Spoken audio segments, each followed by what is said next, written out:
Investidor quebra operando opções, perde todo o dinheiro e processa a corretora XP. Nesse vídeo eu vou contar um pouquinho dessa história, vou falar da estratégia que foi implementada e o que possivelmente foi feito de errado na implementação dessa estratégia. Para você que está aprendendo opções, esse vídeo é bem interessante, um exemplo na prática dos riscos envolvidos no mercado. E eu espero ajudar você a não cometer o mesmo erro. E, o mais importante de tudo, ajudar você a preservar o seu patrimônio. Fala pessoal, Rubens aqui com mais um vídeo. Se você for novo no canal, seja muito bem-vindo. E mais uma vez, obrigado a todos pelos comentários que eu tenho recebido no canal. Eu fico muito agradecido e fico feliz em saber que o pessoal está gostando dos vídeos. Bom, o investidor, eu não vou falar o nome aqui, o artigo está na descrição, se você estiver interessado em ler. Vou deixar o link aqui na descrição. Bom, esse investidor afirmou ter sofrido um prejuízo de R$110 mil por conta de uma aplicação que havia sido autorizada por ele em 2015. Então, quer dizer, o investidor autorizou essa aplicação. Então, ele perdeu os R$110 mil e mais 10 mil que ele deixou na renda fixa com a XP. Então, no total, ele perdeu R$120 mil. Ele provavelmente perdeu 110 mil na operação e os outros 10 mil a corretora tomou como garantia, né? Ele com certeza recebeu uma margin call. A propósito, tomar uma margin call não é nada legal. Eu já recebi uma vez e não é uma coisa bem legal. Vou contar essa história mais no final do vídeo. Bom, no portfólio da XP, esse investimento é chamado de operação estruturada Condor Strangle, que envolve a operação de compra e venda. E essa operação é direcionada a investidores com perfil agressivo. Para perder todo esse dinheiro, eu já sei logo de cara o que aconteceu. Provavelmente ele comercializou um monte de contratos, né? Esse é o jeito mais fácil de perder dinheiro em opções. Mas eu vou falar da estratégia, na metade desse vídeo eu vou falar só dessa estratégia. O investidor afirmou que não estava devidamente informado sobre os riscos e que a operação era incompatível com seu perfil, dado que era a primeira vez que ele investia em algo diferente da poupança. Imagine só, o cara sai da poupança e vai direto para opções. Então, inicialmente, a supervisão de mercadorias da Bovespa, que é um órgão regulamentador da Bolsa, negou o pedido do investidor e foi favorável à XP. De acordo com o órgão, o e-mail e os documentos apresentados pela XP, como comprovação de ordem, mostrava que o investidor estava ciente dos riscos de entrada, bem como os riscos de saída dessa operação. Então, quer dizer, o investidor sabia onde estava se metendo. Ou talvez, né, achava que sabia, né? Porque se o cara sair da poupança e ir para opções, assim direto, talvez ele achava que sabia. Então a XP tinha todos os documentos mostrando que ela agiu corretamente. Mas, só que daí tinha um probleminha. Sabe aquele questionário que você preenche quando você vai abrir uma conta com uma corretora? Eles perguntam se você prefere menos risco, mas tem um baixo retorno, ou se você prefere alto retorno com menos riscos. Ele também pergunta qual o seu conhecimento do mercado financeiro, se você conhece ações, poupança, opções, CDB. Então, tudo aquilo é para saber o seu perfil e tendo o seu perfil anotado, a corretora pode assim alocar investimentos e liberar investimentos para você, de acordo com o seu perfil de risco e baseado no conhecimento que você tem no mercado financeiro. E aqui parece que foi o ponto que a XP falhou. Eu acho que falhou, né? Eu li alguns artigos, não sei de mais detalhes da história. Então, quando esse cliente abriu conta na corretora, esse cadastro de perfil não tinha sido feito. E por isso, pelo que eu entendi, a XP perdeu a causa no dia 20 de março de 2018, porque ela não tinha feito esse cadastro. Esse cadastro é uma obrigação da CVM, a Comissão de Valores Imobiliários. Então, é obrigatório. A corretora não pode liberar um cliente para operar sem o preenchimento desse cadastro. Então, me parece que aí foi a falha. Na questão de avisar o cliente, parece que a XP agiu corretamente. Então, isso é o que eu li, isso é o que eu sei, pode ter mais informações aí, mas é o que eu consegui de dados até o momento. E agora nós vamos falar sobre a estratégia que foi implementada. Bom, agora vamos falar da estratégia Strangle. Eu não sei exatamente o jeito que esse cliente operou essa estratégia, mas eu conheço a estratégia e com certeza dá para saber que ele operou um número muito alto de contratos. Então, se ele operou se ele fez várias operações com um número muito alto de contratos, ou se ele fez apenas uma operação com um número também muito alto de vários contratos. Mas o que eu posso dizer a vocês é que operando muitos contratos, principalmente vendendo opções, essa é a maneira garantida de perder dinheiro, de perder seu dinheiro na bolsa, né? Eu conheço gente que opera essa estratégia há muito tempo, e, por exemplo, se essas pessoas que eu conheço, se ela tem 100 mil alocados só para opções, ela vai arriscar menos de 1%, ou seja, ela vai arriscar menos de R$ 1.000 do patrimônio alocado para opções. Então logo de cara dá para, novamente, dizer aqui que o erro é o número de contratos, porque você não tem o que fazer quando a estratégia dá errado. Eu já vou explicar isso logo logo. E outra coisa que eu queria dizer, não importa se você tem um mês de experiência com opções, 1 ano ou 20 anos, se você operar esse tipo de estratégia com um número muito alto de contratos, é 100% garantido que você vai, em algum momento, se dar mal. É certeza. Então, aqui é um conselho. Não importa se você tem 20, 10, 20, 30 anos de experiência ou um mês. Um número alto de contratos, arriscar muito, é certeza de perder o dinheiro. É certeza. Você ganha várias vezes. Eu vou mostrar no exemplo, quando a estratégia funciona, mas uma vez que ela dá errado, se você comprou muitos contratos, não há o que fazer. Então, quando você opera pequeno, há muita coisa que você pode fazer. E quando a estratégia der errado, tem até como você lucrar com essa estratégia. Eu vou mostrar logo já a seguir. Então, eu escolhi a Petrobras para usar como exemplo. Como eu falei, eu não sei qual ação que foi usada. Então, eu vou usar a Petrobras para fazer uma simulação. E nessa simulação, eu vou fazer um cenário positivo quando a estratégia funciona. E eu vou mostrar também o que dá errado quando a estratégia não funciona, que o mercado vai contra você. Mas antes de seguir com a explicação da estratégia, eu queria pedir para você deixar aquele joinha, clicar no botão de gostei aí. Isso ajuda muito o canal. Então, se você estiver gostando desse vídeo, eu queria pedir para você para dar aquela força. E se você estiver gostando aqui do vídeo também, eu queria pedir a você para se juntar à nossa comunidade e clicar no botão de se inscrever. Então, eu escolhi aqui a Petrobras. Aqui em novembro de 2019, ela estava aqui na volta de R$ 30. Então, vou explicar agora a estratégia a partir do ponto que a ação está a R$ 30. A Strangle ela é baseada num estudo de probabilidade. Se você olhar esse gráfico aqui na tela, imagine que essa linha vermelha aqui, ela é o preço da ação. Então esse estudo aqui é baseado na distribuição da média. Então ele é baseado na distribuição da média, considerando um standard deviation, um desvio padrão do normal. Então a clássica Strangle, ela tem dois tipos. Tem essa, se você pegar essa área verde aqui, significa que, né, baseado na probabilidade, a ação vai 34% do tempo para cima e 34% para baixo. Então é 68%. Então, a clássica Strangle ela é baseada na estratégia que a ação fica 68% nessa área, e aí você vende opções fora dessa área, esperando que ela expirem. Ou você pode vender fora da área azul, que já é baseado em 2 desvio padrão. Tá, mas esse vídeo aqui eu vou ficar com a clássica baseada em um desvio padrão, que é nessa área verde.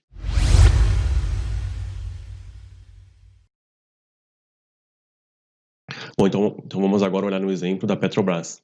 Com a ação a 30, imagine que a Petrobras está a 30, que é o exemplo que a gente vai analisar. Então eu vou ter que vender opções fora daquela área. Então se eu vender uma put com preço de exercício de 28, a put com preço abaixo da ação ela está fora do dinheiro. E se eu vender uma call com preço de exercício de 32, essa call com preço de exercício vai estar fora do dinheiro também. Na clássica Strangle, o delta dessas opções é 16. E aí vai dar a diferença dos 68. 16 mais 16 são 32, e mais os 68 vai dar 100. Então 68% do tempo a ação vai ficar dentro desse quadrado, entre esses dois pontos amarelos, e 32%, que é 16 de cada lado, a ação pode sair desses pontos. Então essa é a clássica Strangle. Tá? Então, imagine que eu coletei se cada opção custa R$ 1. Então, no contrato da put, eu recebi, como a opção é comercializada em contrato, lotes de no mínimo 100, eu recebi R$ 100 pelo contrato da put e mais R$ 100 pelo contrato da call. Então, agora eu espero que a ação fique nessa caixa aqui, que é aquele 68%. Né? Eu espero que a ação fique entre os dois pontos amarelos. E a ação nunca caindo abaixo de 28 e nem nunca subindo acima de 28, essas duas opções vão expirar e eu vou ficar com esse valor que eu recebi.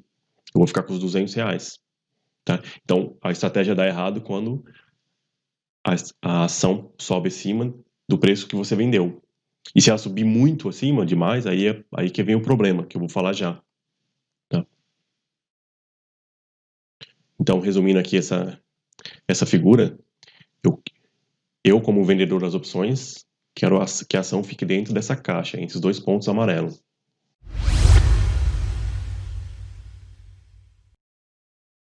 Mas o grande problema, não importa quantos anos de experiência a pessoa tem, ele vem agora quando a pessoa começa a aumentar muito o número de contrato vendendo opções. Bom, só lembrando, se você estiver gostando do vídeo, não esquece de dar aquela força pra gente e deixar o seu like. Essa primeira linha aqui é aquele exemplo que eu mostrei no gráfico, né, que foi vendido um contrato de cada lado, né, 100 opções. Cada 100 opções é um contrato, então na coluna call e put aqui está o número de opções e na terceira coluna aqui o número de contratos.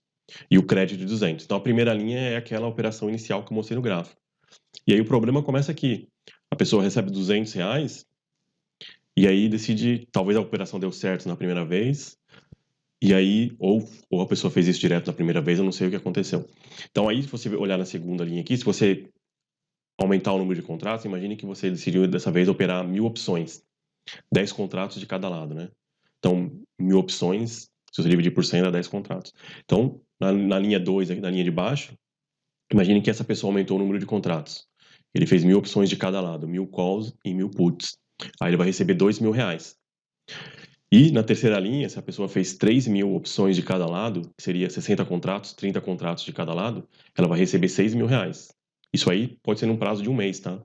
E na linha de baixo aqui, se ela decidiu fazer 5.000 opções de cada lado, ou 50 contratos de cada lado, ela fez um total de 100 contratos de opções e recebeu R$10.000. Então, num prazo de um mês aí, se essa estratégia der certo e ficar naquela área que eu mostrei, essa pessoa vai estar recebendo esse dinheiro toda hora. E se a estratégia funciona algumas vezes, esse é o problema, a pessoa começa a aumentar o número de contrato. Agora, vou entrar no gráfico aqui, vamos olhar essa última linha aqui de 5.000 contratos, né, de cada lado, 50 contratos de cada lado, que ela vai receber R$10.000. Tá? Então vamos olhar no gráfico aqui, o cenário positivo e negativos. Bom, aqui você vê aqui embaixo que era novembro, né, quando eu falei.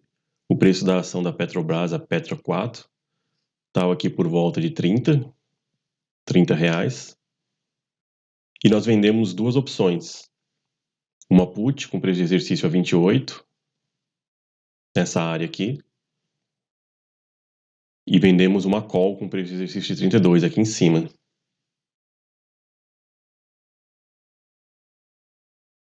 Então a call foi aqui em cima. Então foi vendido uma call a 32 e uma put a 28 aqui embaixo. Essa aqui é aquela área, né, a área de esperada, né, de 68%, que a ação fica, na verdade, 68% nessa área. Então vamos ver o que vai acontecendo. Aqui passou novembro, se eu vendi aqui no começo de novembro, né? Passou novembro aqui, o mês termina. Se eu vendi aquele contrato máximo, recebi 10.000, eu fico com os 10.000. Se eu vendi o contrato de 30.000, recebi 6.000, vou ficar com 6.000. Qual é que seja daqueles contratos que a gente acabou de ver na planilha lá, o mínimo contrato de 200 ou de 2.000, né? Foi 200, 2.000, 6.000 e 10.000. Então qualquer um daqueles contratos que eu decidi vender, aquele número de contratos, eles vão expirar. Então passou novembro, o dinheiro foi pro meu bolso, a opção expirou, a opção virou pó. A ação ficou aqui, não chegou nunca lá a 32 e nem caiu embaixo aqui a 28, ficou nessa área.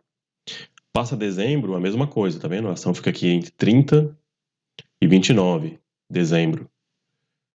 E aí janeiro, mesma coisa. A ação fica aqui abaixo de 30, nem chegou lá perto de 28. E aí janeiro, ela chegou aqui perto de 28, só que você vê que ela sobe. Então no final de janeiro ainda funcionou a estratégia. Ela chegou, bateu 28, só que subiu. E aí, aqui é que começa a aparecer, aqui é que vem o problema, na verdade, né? Aqui, ainda tá dando certo, fevereiro aqui, funcionou, subiu, não chegou abaixo de 28, e nem chegou lá em cima perto de 32, então fevereiro ainda funcionou, já são novembro, dezembro, janeiro, fevereiro, são 4 meses funcionando. E aí, olha o que acontece, a ação daquela caída lá embaixo, ali lá dos 30, ela foi lá para Então, a ação aqui nesse dia aqui, que foi o mais baixo, ela fechou a 11,29. Então, vou fazer os cálculos agora, eu vou arredondar para 11, só para facilitar os cálculos, tá? Mas você vê aqui que a ação deu uma queda. Então, a ação caiu de 28 o cálculo que a gente vai ter que fazer é o preço que foi vendido a put. A put foi vendida a 28. Então, de 28 a 11 são 17 pontos. E aí, o que vai acontecer? Agora eu vou mostrar no gráfico aqui.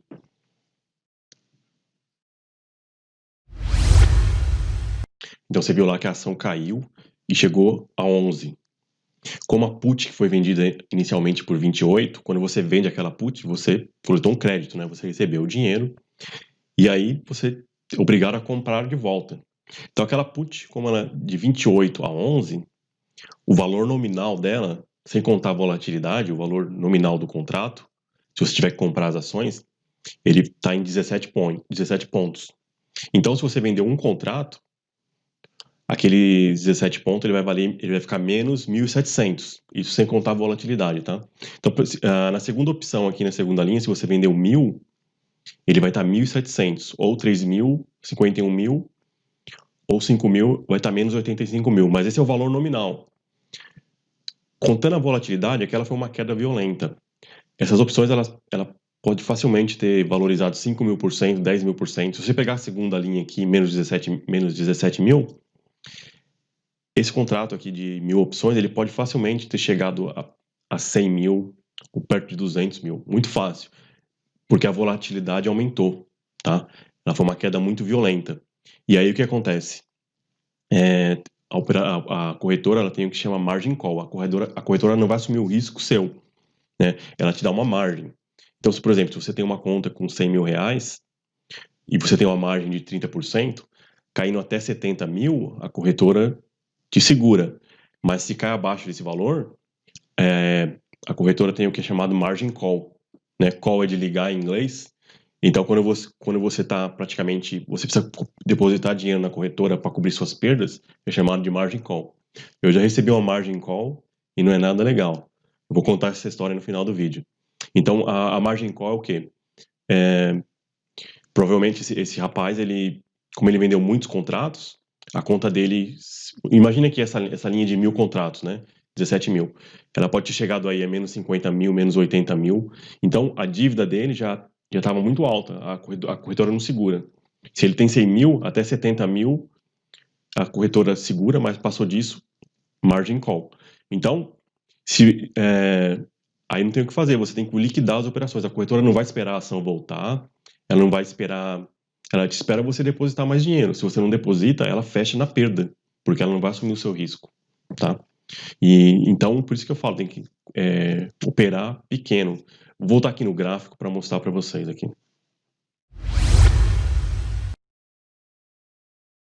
Se você olhar no gráfico aqui, ó, depois que a ação caiu e chegou a 11, você pode ver que ela vai recuperando.